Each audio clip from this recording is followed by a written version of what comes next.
have heard of government plans to exchange gold for fuel from the international market, according to Vice President Dr. Mahmoud Bawumia. In a statement, the demand for foreign exchange by oil importers in the face of dwindling foreign exchange reserves results in a depreciation of the cedi and increases in the cost of living with higher prices of fuel. And to address this challenge, the government is negotiating a new policy regime where our gold, rather than the dollar reserves, will be used to buy oil product. But this will happen immediately. So what do we do before that time? We're joined on Zoom, on phone, by Samuel Amwa, who is member of the National Communications Team, Ghana Private Road Transport Union, and Duncan Amwa, who is Executive Secretary of the Chamber of Petroleum Consumers, for more on this discussion. Ms. Amwa, if I have you, let's start from the removal of levies. What do you think the removal of levies will make at the pumps? Will it make the fuel cheaper? Were you satisfied with what government brought in relation to dealing with the rising cost of fuel in this country? Yeah, thank you very much. Let me say good afternoon to your viewers. And then what I'm saying is what happened or what came out from the budget reading. We at the transport sector, we will say we were not that satisfied because we think our expectation is like for the fuel prices to come down because that is the major thing that we always expect. And then we think they couldn't touch those areas that will cause the fuel price to come down. For us to also, be a little bit so that we also know how to, handle our business in terms of controlling our transport fares, because we know now transport fares are based on the fuel price now. And if government is coming out with the budget reading, we are expecting something for the government to do. At least we were thinking that something different, can be done so that the fuel price will come down. But I don't think what we heard now we are that satisfied with it. No, I don't think we are. Well, government says with the old mechanism, the dollar is always racing against our cedi and therefore makes the cost quite higher. That is why they are bringing in the fact that we'll now exchange our gold for fuel. Won't that result in the reduction or probably the stagnation of the prices for some time? Isn't that something that will help you in your business as well? Well, if government is saying that our expectation is to see the fuel prices coming down, but then, that is what they think they can do to bring things down. Yeah, we don't have any problem. All that we are looking forward to see is the fuel prices come down. So if they have, something to do to just bring the fuel price down, I think we will be okay. We'll be satisfied. But then, as to how it will come, that is their own business, if I may put it that way, because we have heard so many promises, budget reading. Anytime we meet them in meetings, sending our petitions to them, all those promises have come to pass, and we didn't see anything. So if they think that is the way they can go about for the prices of fuel to come down, at least I think we will embrace it, we welcome it. But all that we are expecting is for it to come down. Well, what specific things were you looking forward to hearing from the budget that you didn't hear, that makes you feel that, well, we've been left out? Yes.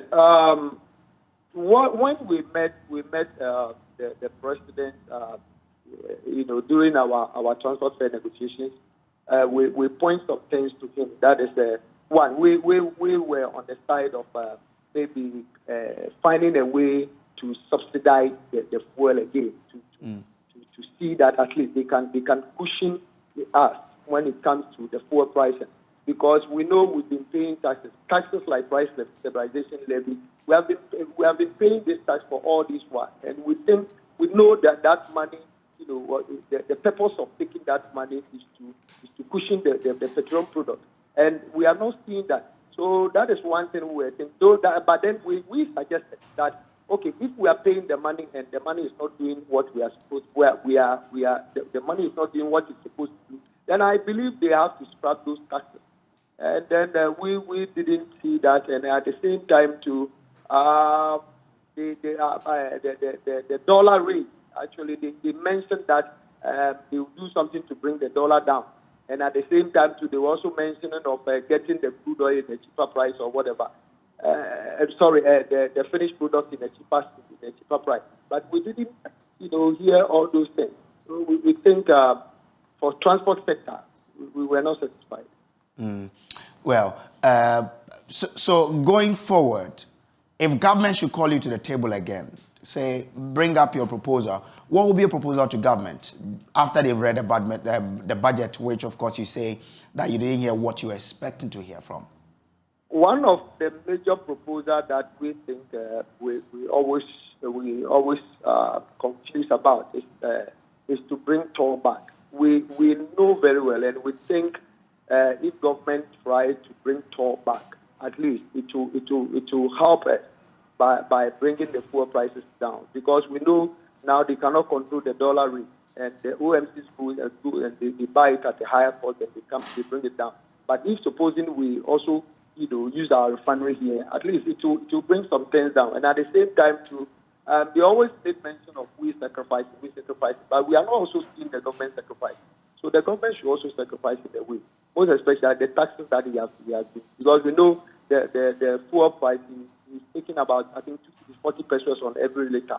At least they have to also make some sacrifices to also help it. So I think these are some of the challenges that we have. Whilst you're calling for sacrifices, what are the sacrifices, or what are the sacrifices we can get from transport operators in this time of, very harsh economic situation in this country? Yes, transport operators have been sacrificing for all this while. I remember when we met the president, he mentioned it clearly that an institution that he thinks has helped the current situation, if you can mention it, the transport industry. Because per the agreement we had with the government that anytime they increase fuel prices up to 10% threshold, then we the operators also have to increase our fare. But if I may recall, from May till this November, they increased the fuel price was increased about 42%. Like if we were supposed to increase our fare, we would have even increased it by about 4 or 5 times, but we didn't do that. So I think that is the sacrifices we are making now. If we are supposed to go by this automatic adjustment system that is going, like the increase, we also increase. At least like by this time, I don't know how the country will be. So we have been sacrificing for all this while. Usually, when you are increasing your fares, you do make mention of the fact that when your spare parts also go up, you do consider the increment in the way you come out with your transport fares. We've heard government announcing a 2.5% increment in VAT. Are we going to see anything, flipping over onto the fares because of this VAT announcement? Yes. Whenever we want to review our fares, we have 4 major areas that is spare parts, lubricants, taxes, and then fuel price. So if one side goes up, we also, anytime we want to increase our fares, we go down there to check all those components and see how much that increase the percentage-wise before we also do our calculation. So, hopefully, if it happens that we are coming out with that increment, we'll check those areas. And if it goes up, it will also affect the transport fare. Yeah, that is how it is. All right, hold the line for me. Let me go to Mr. Duncan Amoah, who is the Executive Secretary of the Chamber of Petroleum Consumers, for more on the budget. But thank you so much for joining us, Duncan. Now, I'm sure you had some expectations before the budget was read. Were your expectations met?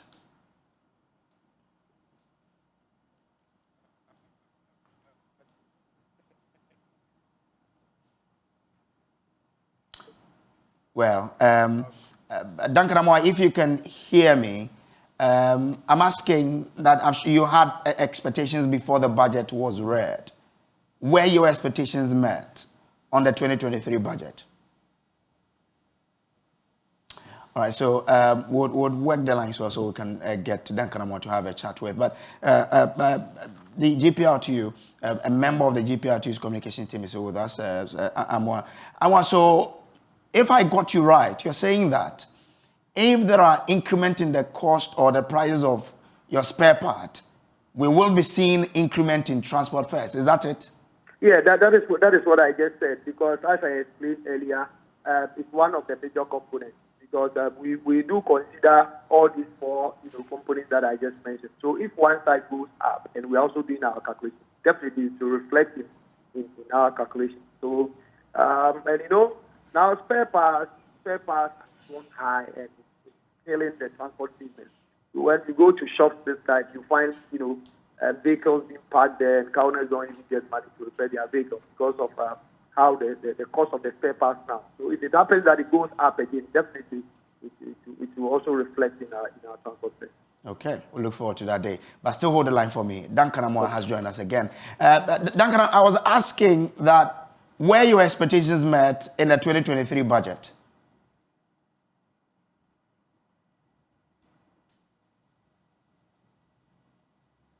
At COPEC, the thinking would have been that the government would be concerned, particularly about where we find fuel prices haven't gotten to over the past 2 months. And so we had quite mild expectations. Rightfully so, we expected that the government would dedicate part of the budget towards addressing the rising spate of fuel price increases in the country. And so some of the policies that we expected to hear government do something about, one has to do with the taxes, two has to do with the structuring of our energy establishments, particularly the Tema oil refinery. If we were going to invest in there to ensure that the refinery is brought to a more efficient space where it can also contribute to Ghana's petroleum security and by extension reducing fuel prices. We're hoping we'll hear something about the bulk oil storage and transportation also. And then again, whatever the president meant when he said that we as a country were going to explore avenues for quite fuel, we getting elaborate as the budget 2023. Mr. Amoah, your line keeps breaking. I think if you're walking, kindly stay at one place for us so that we can have a very good linkage between us and we can have a good chat. You are telling us that you expected government to talk about how it can resuscitate toll, but that didn't come to pass. What else? You were mentioning about things that you expected but you didn't hear. You also talked about BOST. What else were you expecting that you didn't hear? Again, the president during the recent speech on stabilizing the economy and the country, one of the things he did mention was that we're going to explore options of getting cheaper fuel. And so, but he didn't go deeper into how the numbers were put out for what more rolling out, the GM arrangement, other oil fields that fuel cheaper for us. We didn't get much in that. Again, the issue for control pricing in Ghana. Our connection between us and Duncan Amoah seems to be quite challenged. We would come back to him when we have a better line. But there's been more reactions to this particular budget. We've been to Kumasi, but at Abosokai, my colleague Michael Ashley was there to gauge the mood of the people there to understand how they do receive this particular budget that was presented by the Minister of Finance on Thursday. I have one lady here who's one of the avid members of the Spare Parts Dealers Association. She's also here in Abosokai. Brenda, your full name though? Brenda Adolfo. Okay, Brenda, so you've heard partly what the minister was able to say. One of the few people that are interested, first of all, in what the minister had to say. I mean, first of all, what was your initial assessment of what the finance minister said? Okay, so basically what is in there that is most important to us traders is the tax elements, the increments in the VAT. I think it's very insensitive to increase VAT at this time. So already this is the issue we are battling with. Bottom line, you are looking at over 1,000 cedis for one piece of battery to get to your shop. And your markup hasn't even come, to talk of the VAT elements. At the end of the day, how do you expect the everyday user to buy 115 plates of battery? I think it is very, very insensitive. The things are that tough to come in overburdening us with more taxes. And that e-levy thing, the reduction, they should just scrap the whole thing off. I have Eric, he's the PRO of the Spare Parts Dealers Association right here in Abosokai. Eric, so you didn't want to hear it, but it's been announced 2.5% more on your VAT at the port and in the business that are going to be doing. How do you react to that? I think it is an unfortunate situation. We were having some information that something of that sort will happen. It's quite unfortunate because we sent a strong signal to the government that we are not in position to receive this. But as it stands, it has come, and then what else will you do? It is it's only adding up to the economic hardship of the Ghanaian citizenry. I think there was some little hope there that he was saying that you sort of reduce the exemptions on foreign companies. We're hoping that there will be that, because as it stands, we can't compete with such companies, and then if he has seen the need to cut down that foreign exemptions, some exemptions on foreign goods, I think that one is laudable. Eric, let me thank you very much. So Eric is the PRO of the Spare Parts Dealers Association. You've heard from them themselves how the increment in the VAT rate will impact the business that they do. They are opposed to it and would wish that government will reconsider its decision for the 2023 fiscal year.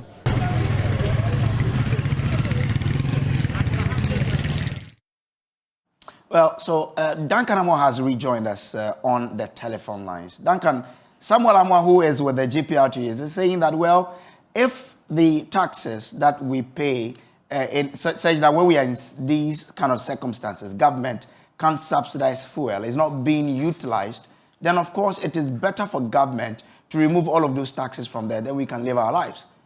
Do you agree with such a suggestion? Two things. Whilst we deal with government, I don't know the right word to use, but government doesn't seem to care about where fuel pricing currently is. Whilst we deal with that, I think we'll come back to deal with the GPRTU and this whole transport fare arrangement conundrum. The process by which they arrive at their fares has been largely unscientific.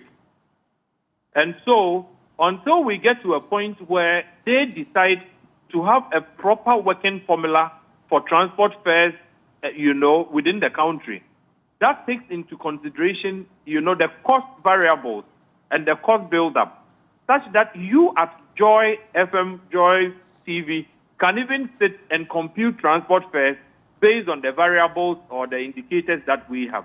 Until we get to that point where they get to a more scientific point, this ad hoc, thing of we have increased fuel, they have increased this, we have increased that, we have increased this.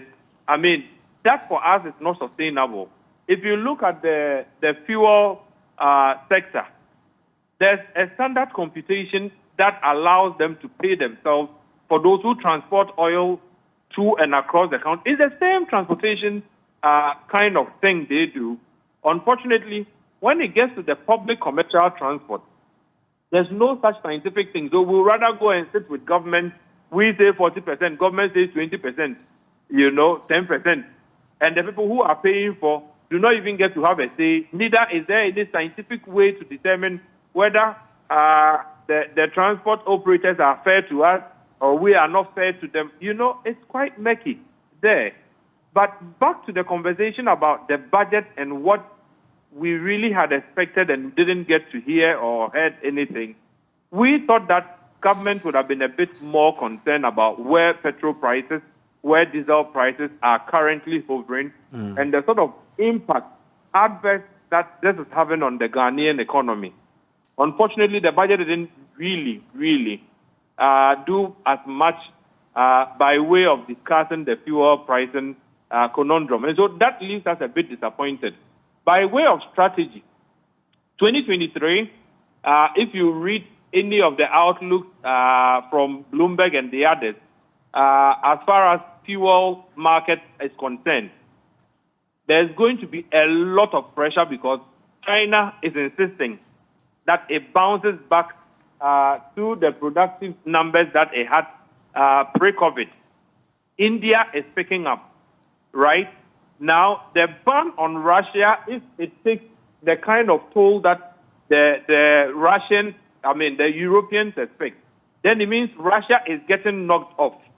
Once Russia gets knocked off, and then you come to a point where OPEC is also decelerating, the numbers they put out there daily. 2023 could be as difficult, twice as difficult as 2022 has been, as far as international commodity pricing, particularly for fuel, is concerned. And so we would have expected that these outlooks would inform policy on our side. These outlooks would inform the benchmarks that we set here by way of the taxes we put on fuel, by way of the city's influence on fuel pricing within the country. Unfortunately, we didn't get any of these indications in the budget. And so that leaves, that space a lot opened. It leaves speculations as far as the currency, performance is concerned, a little opened. We would have expected that at least the budget would tackle the Bank of Ghana's interventions that we are seeing currently with the BDCs, so that it becomes something more institutionalized, so that the BDCs are quite aware that for every metric ton of fuel we are importing, the BOG is willing and is able to, get us the forex. And so the forward rating figures that we've had to use that increases fuel prices, we'll probably have to moderate on it. Unfortunately, if you go through the entire document, you do not get any such indication. It has more to do with, government deciding that appointees should take 30% and fuel should be cut to them and all of that. If you cut fuel to appointees, that will not reduce petrol prices to the teacher, to the nurse, to the doctor, to the ordinary, Ghanaian who needs fuel to be able to go to work Monday to Sunday. That clearly is the part that is missing, aside the austerity that government seems to want to announce on its appointees, and by way of reducing fuel allocations to them. We have not seen anything that indicates we want to bring down prices, unfortunately. Okay. Well, once we are talking about using forex to go buy fuel, government through the vice president says that now we're going to do some sort of a barter with gold to bring in fuel. Now, on the Facebook page of the vice president, he writes that as part of measures to operationalize the government's use of gold to purchase all products, the Minister for Lands and Natural Resources, Samuel Abu-Jinapor, has just issued the following directives. 1,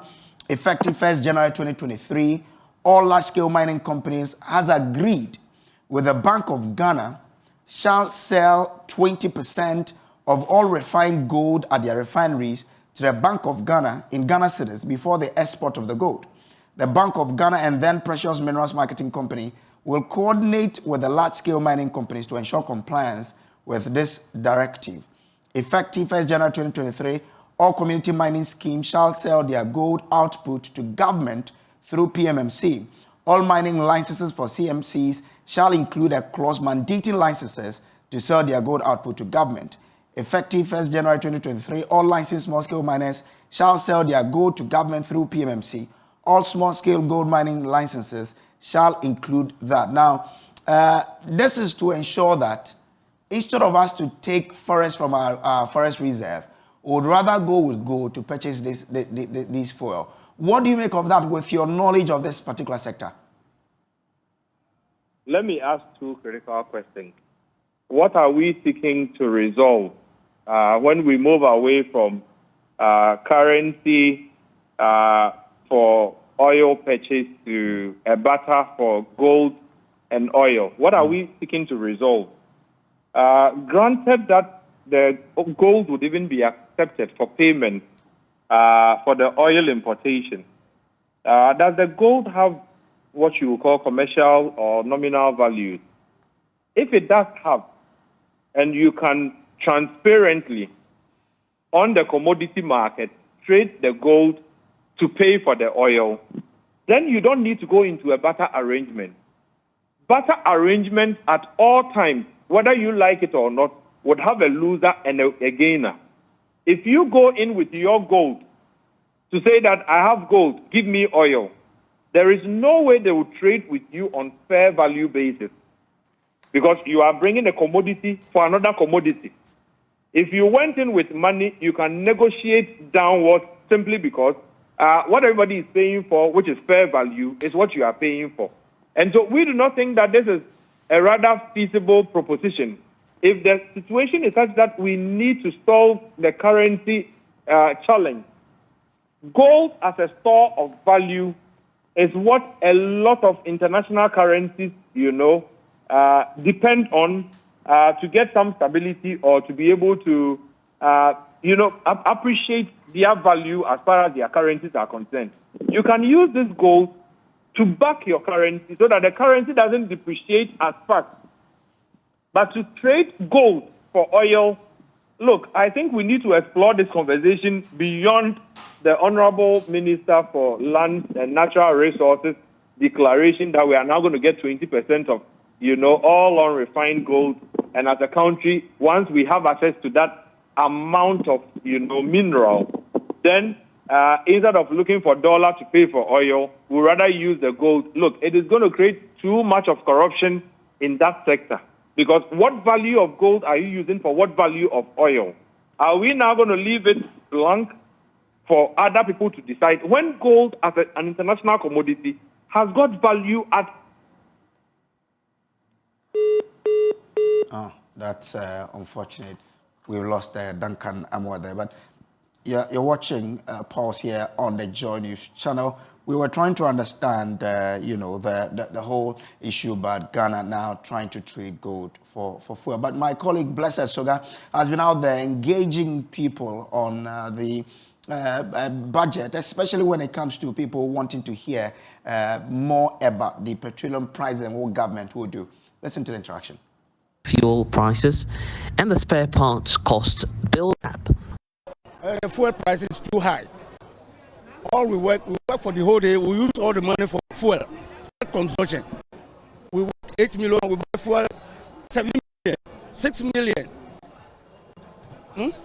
So how much are we taking home? We have wife and children. We are paying rent, light bill. All these utilities are high. We are also boarding cars at times here. I'm coming from Abilikuma. When I'm coming, it's 9 cities. When I'm going 9 cities, how much do I take home for the spare parts? Any day you go, they increase the prices. And therefore to the same thing. You project for today, this morning, you go this afternoon, the price will change. You have to top up your money before you can get what you want. Otherwise, you forget about it. It's affecting it a lot. And it's destroying houses, marriages. It's affecting marriages. Right now, when you go to some homes, the spouses are always fighting. We can't do like we do before. Today we can't do like we do before. Today we can't do. When we give the money to our wife, they will go to the market, they will come back. They will tell us the money is not enough. What they have to go and purchase, they can't purchase it. The woman too don't have some. There will be quarrel in the house. All the time there's quarrel. This morning I even fought my wife before coming to work. I gave her money, she was complaining. I said, I'm complaining. Before I was giving you that. Now I can't give you that money again. Because when I go to work, I don't bring anything home. And you also say that even the way people used to board your cars, people are no longer patronizing your services as much. Yes, it's true. This time, because of the lorry fare, people are walking home. People are walking. They don't board car. We can park here a day. We'll go about three trips. People are not boarding car. Governments have to reduce the fuel. It's the fuel. The fuel is the problem. And what I'm saying is that look at the situation in which we are. Things are now difficult for us. And now, the most annoying thing on my part was just listen to the e-levy. He has now brought it down to 1%. And the 1%, which means if I happen to send even 100 cedis, that's 10 cedis, to my any of my relatives, I have to pay something, which is very bad. But some will say you are transport operators. Why should you be worried about e-levy, for instance? Why shouldn't I? Because I have children. I have grandchildren. You see, I'm so much particular about that. But concerning this drivers driving something, nothing has been reduced. Nothing. We were talking of the fuel. He should reduce the fuel distance for us. The taxes on the fuel, he refused to reduce it. And then come to spare parts. The spare parts, even look at VAT now. Look at it now. It's going to affect our people at Abotokai now. So which means it will come back to us. Which means this will be very difficult. So in reality, he's not thinking of us. But some will say that we're all in difficulty. So try and adjust and just reduce your prices, because you are the cost of why food prices are up and everything is up. So just reduce your prices, even if government doesn't reduce the tax. Do you mean to say we drivers should reduce our prices? Oh, how possible? But do you know that we are working with, fuel is not the only thing, no. Fuel is not the only thing. We are even talking of engine oil and then other things. Breadfruit, everything has been increased. So if you talk, for instance, I'm a driver. Before then, I've been going to my hometown. I pay 70 Ghana. Now I have to pay in and out 1.2. That's 120 in and out. How much is it? From 70 Ghana. I'm from Oti region. You get me? It is not our intention to what? To increase salary fares. Because I know it will affect me one day. Because I also bought a car to my village. So I, for one, as I'm here now, I don't think to increase salary fares is something we drivers we like. But it's the situation. So what would be your appeal to the finance minister and by extension? He has not helped us. I haven't seen anything concerning with the drivers. He has done nothing. He couldn't help us in any way. He couldn't. He's supposed to at least reduce something on the fuel. If you talk of the fuel, because we are talking of the Bola tax, COVID tax, what of few taxes on the fuel. You reduce those things. At least it will come down for us, whereby we have a union. Our executives will call us. When they call us, we sit down with them. So, they've reduced so and so and so amount of distance on the what. So you two will reduce something on the lorry fare. You have been fighting with your passengers of late. Don't you feel that you have to calm down? I mean, your drivers, they are just beating passengers all over the place. You know one thing, it is it's frustration. Every day I buy fuel 450 cedis a day. I work like 560 or 600. I don't get anything. So how is it affecting us as people like transport operators? Oh, the transportation fees go up. It spoil the work. If the transportation go up and the passengers don't take the car. And the passengers are not taking the car? Yes. What do they tell you? Because of the transportation. It's too high? It's too high. Finance minister, it should reduce the prices for us. It should reduce the petrol for us. If you reduce we need to reduce the fare, so that we can make free. Are people complaining a lot? Yes, they are complaining. We take cars, so we complain. Some say you can help Ghanaians by reducing. There's no money in the system, so just reduce the transport fares. If the minister reduce the fuel, we will reduce the prices. If the minister can't reduce the prices, we can reduce our own. So aside the fuel prices, is there any other thing government should be doing to aid you as transport operators? And this thing too, spare parts. The spare parts to the cost. So it make our cowness to increase our sales. It make our cowness to increase our sales. So if you reduce the fuel and this thing, about authority to this thing calm down, they will reduce everything. So all right, so you're still on the pause. Those were some reactions with my colleague Blazer Soga there. We still have Samuel Amwa, who is with JPRT on the line. So Sammy, as we are looking out for whether or not you will increase your prices, what do you expect government to do going forward to help alleviate the sort of challenges you encounter in your operations? Yes, if you ask me this, I'll again mention a way to bring back toll, temporary refinery, because by the grace of God, we are getting the crude oil here. We are getting the crude here, and by the grace of God, we also have the refinery here. So if there have been, mismanagement and it has gone down, at least they should try as hard as they can. Use all their ways to bring back toll. If they bring back toll, we'll get our small crude oil crude here, we'll refine it here, and at least it will at least help the country. If even what we are getting here cannot even serve the whole country, what they will import will not be that much. And it will help us. It will make the fuel prices come down. So that is our expectation. Government should try, because toll is down there. There are even, the other time I heard, there are even workers there, they are on payroll, they are still paying them. That building is there for nothing. Why are they not? That will be a long-term thing for the government to do, for it to then bring back toll. But in the immediate term where this budget didn't address your concerns, what are you expecting government to do to help you in your operations? Yeah, what we are expecting now is, they made mention that they are finding a way of getting a cheaper finishing product, and that will also help, the fuel prices in Ghana to come down. If they can do that, then they should do that quickly, because we as transporters, where our transport fares are now, it's not helping our business. It rather caused the business to go down. Because now you go to station, most of the passengers prefer to walk rather than joining our vehicle.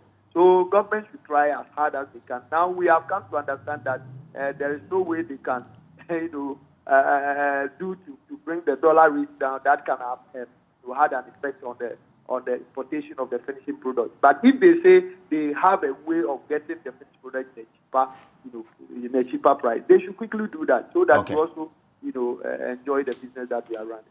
Samuel Amwa is a member of the National Communications team of the GPRTU. You're also watching The Pulse. We'll take a quick break. We'll be back with more. Stay with us.